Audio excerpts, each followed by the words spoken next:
exercícios 4 e 5 das aulas 15 e 16. Vamos neles. Exercício número 4. Antes da gente começar aqui, eu queria fazer uma observação que muitas vezes os exercícios pedem uma variação percentual de quanto variou para mais ou para menos em relação a um valor original ou valor inicial. Essa variação percentual você pode trabalhar com regra de 3, mas eu prefiro que você descreva a variação percentual assim, ó. Qual é a variação absoluta, que seria o valor final menos o valor inicial em relação ao valor inicial. Isso é a variação percentual. É a diferença sobre o que eu tinha no início, tá certo? Isso aqui é bastante útil porque, inclusive, nos exercícios eles se referem a essa variação percentual. Mas, independente disso, vamos ver o exercício para você entender do que eu estou falando. Ele diz assim: o Ministério da Saúde dos Estados brasileiros investigaram 3.670 casos suspeitos de microcefalia em todo o país. O boletim de 2 de janeiro, então, vamos lá, são 3.670 casos. Eu não sei se eu vou usar ou não vou, mas eu vou falar. Ele me deu um enunciado, eu estou descrevendo aqui. Daí ele diz do boletim de 2 de janeiro. No boletim de 2 de janeiro, aponta que, desse total, 404 casos tiveram confirmação de microcefalia ou de outras alterações do sistema central. E outros 709 casos foram descartados. Essas são as informações do boletim do dia 2 de fevereiro daquele ano, tá certo? Anteriormente, no dia 23 de janeiro, havia 732 casos investigados e classificados como confirmados ou como descartados. O que causa uma certa confusão é que no boletim de fevereiro ele separa certinho quem são os confirmados e quem são os descartados. E lá em janeiro, ele me dá um total de 732 como soma entre os confirmados e descartados.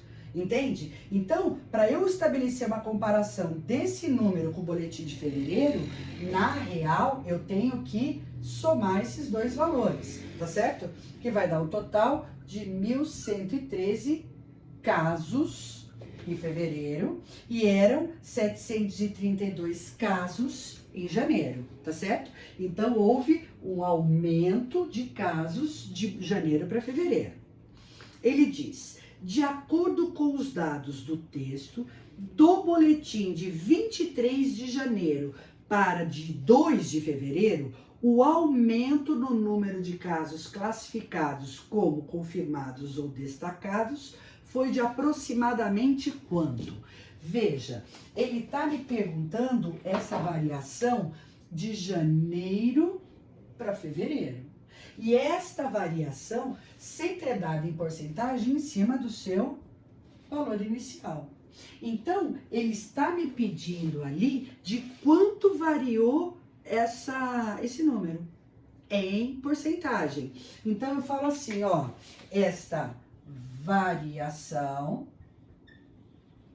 percentual é dada pelo valor final menos o valor inicial dividido pelo valor inicial. Esse número aqui, eu já fiz a continha para você. Tá aqui. Ele dá 381 sobre 732, que corresponde a aproximadamente 52%. Entende? Então, ele me fala sobre essa variação. Ô, Cláudia, mas eu simplesmente não podia dividir esse cara por esse? Aí vai dar 1,52. Eu subtraio, porque daí você está contando o inicial mais o que se acrescentou. Eu quero só a variação. Então, final menos inicial, dividido pelo inicial. Aqui, ó, variação percentual. Legal? Perfeito. Muito bem. Vamos lá para o exercício número 5, finalmente. Olha o que ele me diz, já pus lá um esqueminha para a gente colocando os valores. Considerando a redução do volume de vendas de seus produtos, uma empresa comercial adotou os seguintes procedimentos. Primeiro, ele reduziu em 12% no mês de junho seu quadro de vendedores, tendo como base o total existente no mês de maio. Vamos então traduzir isso que está escrito. Vamos supor que no mês de maio eu tivesse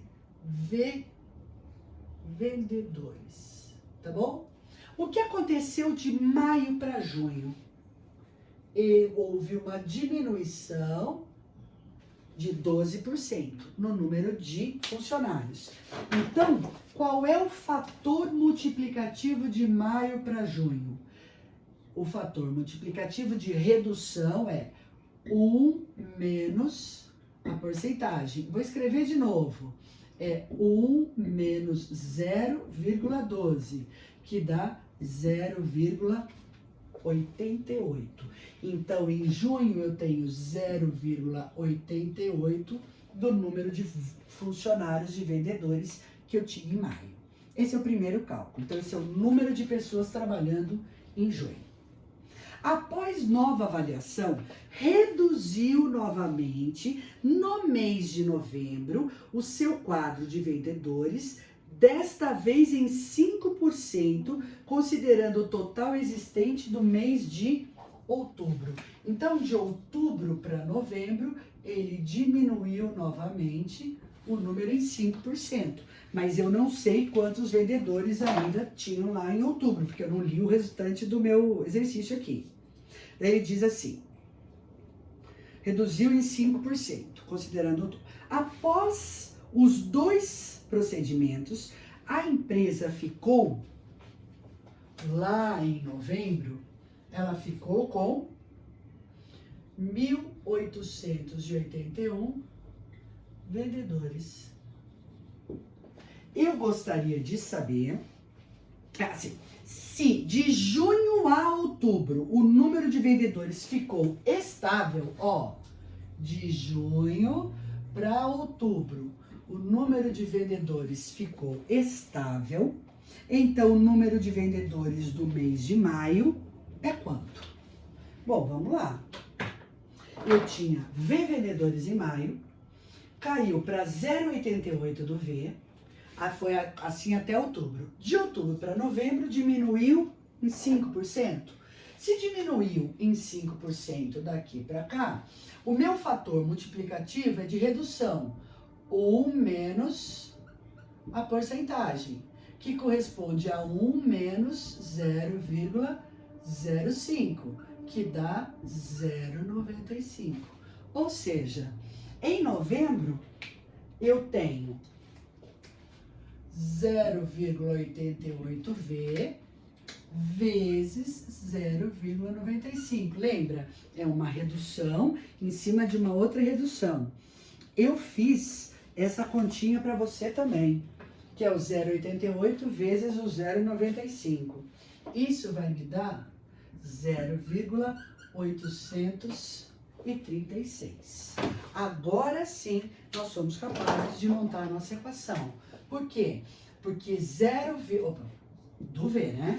0,8836 de V é 1.881. As contas, eu concordo com você, são péssimas. Mas a gente não tem outra alternativa. Eu vi, inclusive, eu fiz todas elas para você aqui.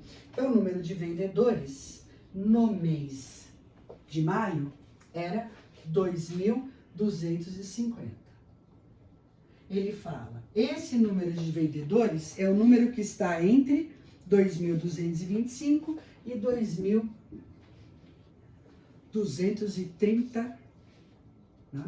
pau. B não, C né? 2.235. Uma pessoa louca, né? Parece que bebe. Acima de 2.245. Ok? Beleza? Então tá. Batalha lá, briga lá com seus exercícios propostos e complementares e depois me traz as dúvidas pra gente resolver esses probleminhas aqui envolvendo porcentagens. Beijo grande, se mantenham saudáveis e até a próxima.